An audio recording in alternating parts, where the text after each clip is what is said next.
Hi viewers, welcome to our channel. Present మనతో పాటు దాము బాలాజీ గారు సీనియర్ జర్నలిస్ట్ ఉన్నారు. వారితో ఒకసారి మాట్లాడదాం.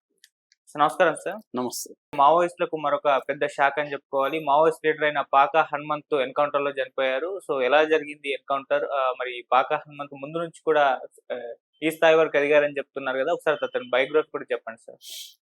మరొక పెద్ద దెబ్బ తగిలింది మావోయిస్టులకి. ఆల్రెడీ దాదాపు 80-90% మావోయిస్టులు దెబ్బతినేశారు. ఇంకా సెంట్రల్ కమిటీలో కూడా మిగిలింది ఓన్లీ 6 మందే. గణపతిని కూడా తీసేయొచ్చు. ఎందుకంటే అతనికి 76 ఏళ్ళు. ఆయన పనిచేసే పరిస్థితి లేదు. ఆయన నుంచి ఈ మధ్య ఎటువంటి రియాక్షన్ కూడా కనబడలేదు. ఇక మిగిలింది దేవజీ తిరుపతి ఆయన పేరు. ఆయన తర్వాత మల్లారాజిరెడ్డి కూడా బాగా వృద్ధుడే. ఇక పసునూరి నరహరి, తర్వాత మిసిల్ బెస్రి, తర్వాత అనిల్ దా. ఈ 5 మంది, గణపతిని వదిలేస్తే 5 మంది మాత్రమే సెంట్రల్ కమిటీలో మిగిలిన వాళ్ళు.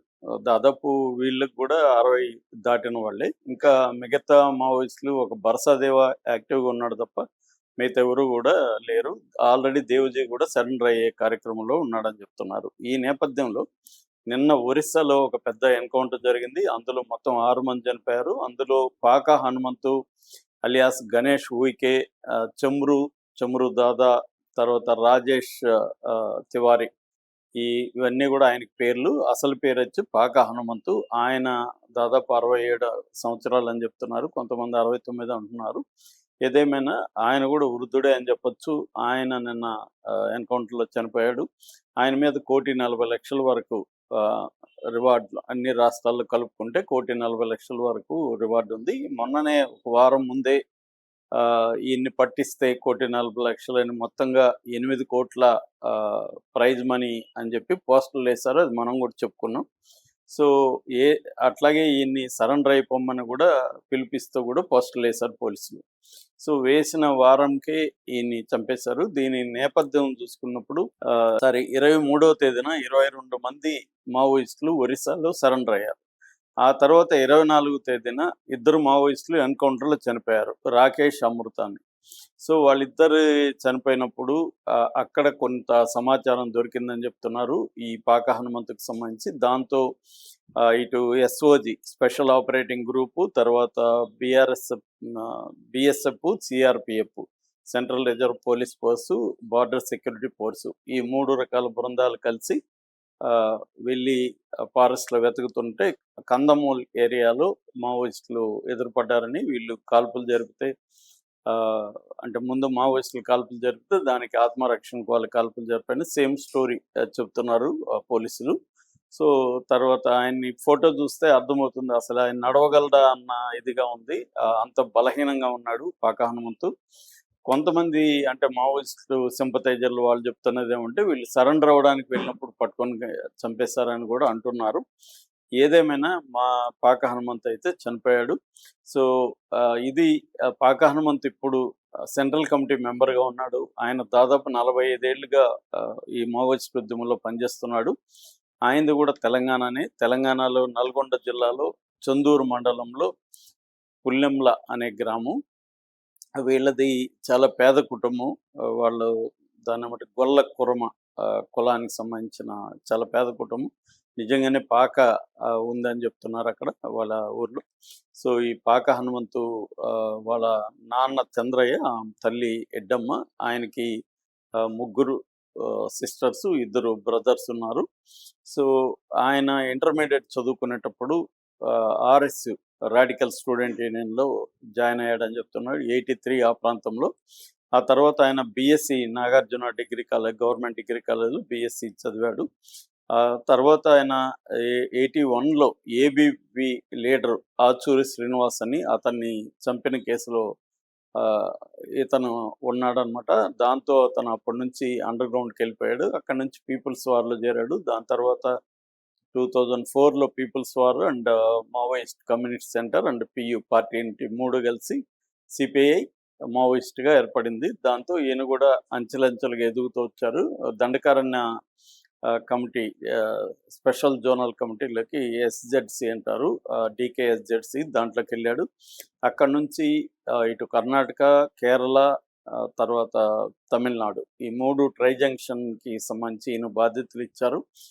సో అట్లా అంచెలంచెలుగా వెదుగుతూ మిలిటరీ కమిషన్‌లోకి వెళ్ళాడు. మిలిటరీ కమిషన్‌లో ఈయన అటాక్స్ ఎక్స్‌పర్ట్ అని చెప్తారు.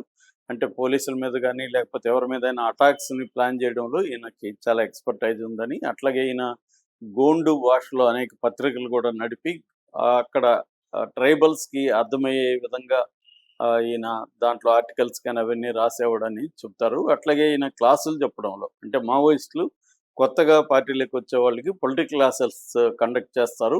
అది డీటెయిల్‌గా 10 గంటలు, 10, 20 గంటలు అలాగా డీటెయిల్‌గా ఒక క్లాస్ ఉంటది. ఆ క్లాసులు కండక్ట్ చేయడం గాని, ఈయన స్వయంగా వాళ్ళకి అర్థమయ్యే భాషలో అర్థమయ్యే ఎగ్జాంపుల్స్ ఇచ్చి టీచ్ చేయడంలో కూడా ఈయన దిట్ట అని చెప్తారు.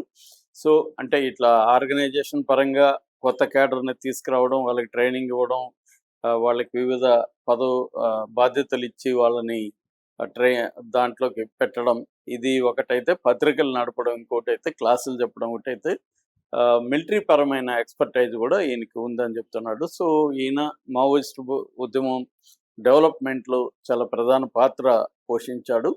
సో, అయితే ముసలివాడైనాక ఆయన ఎందుకసలు అడవిలో ఉన్నాడు? మామూలుగా మనకి యంగ్‌గా ఉన్నోళ్ళే అడవుల్లో నడవడం, కొండలెక్కడం ఇవన్నీ చాలా కష్టం. ఈయనకి 67-69 ఏళ్ళు అంటున్నారు. ఈ వయసులో ఆయన కొండలు ఎక్కగలడా? ఎందుకు ఆయన్ని పెట్టారని మావోయిస్ట్ పార్టీ మీద కూడా విమర్శలొస్తున్నాయి. అసలు మావోయిస్ట్ పార్టీలకి ఈ వృద్ధులకు సంబంధించిన ఒక పాలసీ ఉందా అని కూడా చాలామంది ప్రశ్నిస్తున్నారు. అయితే పా మావోయిస్ట్ పార్టీకి పాలసీకి సంబంధించి అయితే ఒక పాలసీ ఉంది వృద్ధులకు సంబంధించి. దాన్ని వెటరన్ పాలసీ అంటారోళ్ళు. వెటరన్స్ అంటే ఉద్యమంలో చిరకాలం పనిచేసి ఇక అనారోగ్యం గాని, వయసు వల్ల గాని పని చేయలేని వాళ్ళకి ఏం చేయాలనేది మావోయిస్టులకి ఒక క్లారిటీ ఉంది. అది మంచిదా చెడ్డదా అనేది పక్కన పెడితే వాళ్ళకైతే ఒక పాలసీ ఉంది. అదేందంటే వాళ్ళని మళ్ళీ సమాజంలోకి పంపించేసి సరెండర్ చేయిస్తే సింబాలిక్‌గా బ్యాడ్ నేమ్ వస్తది కాబట్టి వాళ్ళని మావోయిస్ట్ పార్టీ పనిచేస్తున్న ఏరియాల్లోనే కొంత సెమీ ఆహ్, యూజీ అంటారు దాన్ని. అంటే కొద్దిగా ఎక్కడైనా చిన్న షాప్ పెట్టించో, లేకపోతే ఎక్కడైనా డెన్‌లలో పెట్టేసో అలాగా ఉంచాలి తప్ప, వాళ్ళని బయటికి తీసుకొస్తే ఉద్యమానికి నష్టం కాబట్టి, వాళ్ళని అడవుల్లో నుంచి బయటికి తీసి పక్కన టౌన్‌లలో గాని, స్మాల్ విలేజెస్‌లో గాని వాళ్ళని ఉంచాలి. వాళ్ళకి సంబంధించి సెక్యూరిటీ గాని, మిగతా ఆర్థికపరమైనవి కూడా పార్టీనే చూసుకోవాలనేది ప్రధానంగా పాలసీ. కానీ అది ఇబ్బందికరంగా మారుతుంది. ఎందుకంటే చాలామంది అలాగా ఉండి కూడా దొరికిపోతున్నారు. సో, ఇది సరైన పాలసీ గాదు. అలాంటి వాళ్ళని బయటికి పంపించేయాలి. ఉద్యమానికి సింబాలిక్ లాస్ వస్తదని జెప్పి వాళ్ళని ప్రాణాలు తీసి చనిపోయినాక అమరవీరులని జెప్పి పాటలు పాడుకుంటూ కవితలు రాస్తున్నారు. సో, ఆ వయసులో వాళ్ళు ఏం పని జేస్తారు? అనేది విమర్శలొస్తున్నాయి. ఏదేమైనా ఈయన 40 ఏళ్ల తర్వాత చనిపోవడం అయితే మావోయిస్ట్ పార్టీకి ఇంకా ఉన్న పార్టీకి నిజానికి పెద్ద ఇదేమీ లేదు. ఇప్పుడైతే ఈయన చనిపోవడంతో ఒరిస్సా అయితే కంప్లీట్ ఖాళీ అయిపోయింది. ఒరిస్సాలో ఇంక మావోయిస్టులు ఎవరు లేరని ఒరిస్సా గవర్నమెంట్ డిక్లేర్ కూడా చేసింది. అది వాస్తవమే కావచ్చు. ఇటు మధ్యప్రదేశ్ అదే పరిస్థితి. ఇంకా ఛత్తీస్‌గఢ్‌లో మాత్రమే బస్తర్ ఏరియాలో మాత్రమే కొంతమంది బర్సదేవ కొంతమంది ఉన్నట్టు కనబడుతుంది. మిగతా వాళ్ళు ఈ దేవ్‌జీ గాని, నేను ఇందాక చెప్పిన పేర్లైతే 5 మంది ఎవరైతే ఉన్నారో వాళ్ళందరూ కూడా ఎక్కడో టౌన్‌లలో ఉండే పరిస్థితి ఉంది తప్ప, అసలు మావోయిస్ట్ పార్టీగా ఆర్గనైజ్ అయ్యి ఉనికిలో ఉండడం అనేది కష్టం. ఇది నిజానికేందంటే గత 10 ఏళ్ల నుంచి కూడా మావోయిస్ట్ పార్టీ ట్రైబల్ మూవ్‌మెంట్స్‌ని ఆర్గనైజ్ చేసి ఉద్యమాలు చేయడం అనేది తగ్గిపోయింది. ఓన్లీ వాళ్ళు సర్వైవల్ అంటే వాళ్ళని వాళ్ళు ప్రొటెక్ట్ చేసుకోవడానికే వాళ్ళ టైం అంతా సరిపోతుంది గానీ, వాళ్ళు బయటికొచ్చి పెద్ద ఎత్తున ట్రైబల్ ప్రజల్ని కదిలించి ఉద్యమాలు చేసే పరిస్థితి అనేది ఆల్మోస్ట్ గత 10 ఏళ్ల నుంచి లేదనేది ఇప్పుడు సరెండర్ అయిన అనేక మంది మావోయిస్టులు కూడా చెప్తున్నారు. అంటే ఆత్మరక్షణ దీంట్లో పడిపోయింది మా ఉద్యమం అని. సో, ఎప్పుడైనా గూడా ఆహ్, అంటే మార్క్సిస్ట్ గత్తార్కిక భౌతికవాదం అంటారు. డైలెక్టిక్స్‌లో ప్రధానంగా ఏందంటే ఇంటర్నల్ అండ్ ఎక్స్‌టర్నల్ ఫ్యాక్టర్స్ ఉంటాయి. ఎప్పుడైనా ఒక అంశానికి ప్రధానంగా ఇంటర్నల్ ఫ్యాక్టర్సే ప్రధానం. అంటే మావోయిస్ట్ పార్టీలో ఉండే లోపాలు గావచ్చు, అడాప్ట్ అవ్వడంలో ప్రాబ్లమ్స్ గావచ్చు, మారిన పరిస్థితులను అర్థం చేసుకొని దానికి తగినట్టుగా వ్యూహాల్ని, ఎత్తుగడల్ని మార్చుకోవడంలో ఫెయిల్యూర్ గావచ్చు. ఏదేమైనా ప్రధానంగా అయితే ఇంటర్నల్ రీజన్సే ప్రధానంగా మనం చెప్పుకోవచ్చు. సో, అంటే ఈ ఫార్మ్‌లో, ఈ ఫార్మాట్‌లో మావోయిస్టు ఉద్యమం అనేది సాధ్యం కాదనేది చాలామంది 10 ఏళ్ళు 15 ఏళ్లకు ముందు గూడా క్లియర్‌గా చెప్పారు. మహా అంటే ఒక 10 ఏళ్ళు ఉండొచ్చు అని చెప్పారు. అంతకంటే ముందే అంతమయ్యే పరిస్థితి కనిపిస్తుంది. Okay sir. Thank you so much sir.